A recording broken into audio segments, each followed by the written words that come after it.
ज्याला जे पाहिजे ते आपण. पण आज तुम्ही काही इथे माझ्या समोर आलेले आहात, त्यांची कशी त्यांना बल वाढवायचं आहे. जिममध्ये गेलेल्या माणसाला आपण कढारी देऊ नाही शकत, त्याला अंडी द्यायला लागते. तसं तुम्हाला पण तेच सांगते मी, तुम्हाला आज अंडी खायची गरज आहे. म्हणजे अंडी म्हणजे कसली? आत्मविश्वास, आणि ती तुम्हाला असणं गरजेचं आहे.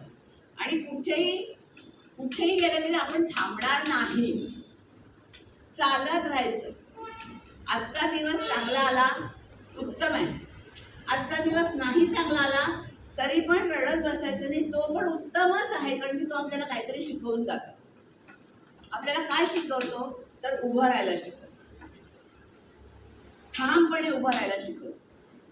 प्रत्येक वृक्षाला, प्रत्येक वैलीला, प्रत्येक झाडाला वादळांचा सामना करावा लागतोच, पावसाचा सामना करावा लागतो, उन्हाचा सामना करावा लागतो, थंडीचा सामना करावा लागतो. पण त्या सगळ्या वेळेला जो उभा आहे, जो टिकून आहे, तोच जगणार, तोच पुढे जाणार, तोच वाढणार, त्याच्यावरच फळ धरणार, त्याच्यावरच फुलं धरणार, आणि त्यालाच लोक पूजा करणार. लक्षात.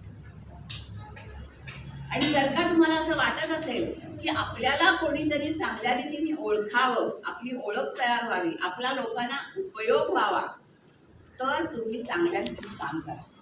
आणि असं मी आणखी तुम्हाला सांगेन की फक्त तुम्ही तुमच्यासाठी काम करा असं मी म्हणत नाही, तुम्ही समाजासाठी काम करा. नाही ते लोक म्हणजे हा मोठा आला पण काय स्वतःच्याच वर पैसे उडवतो.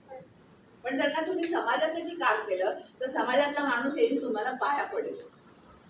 आणि जर का तुम्ही स्वतःच मोठे झालात तर तुमचा पाय दिसेल.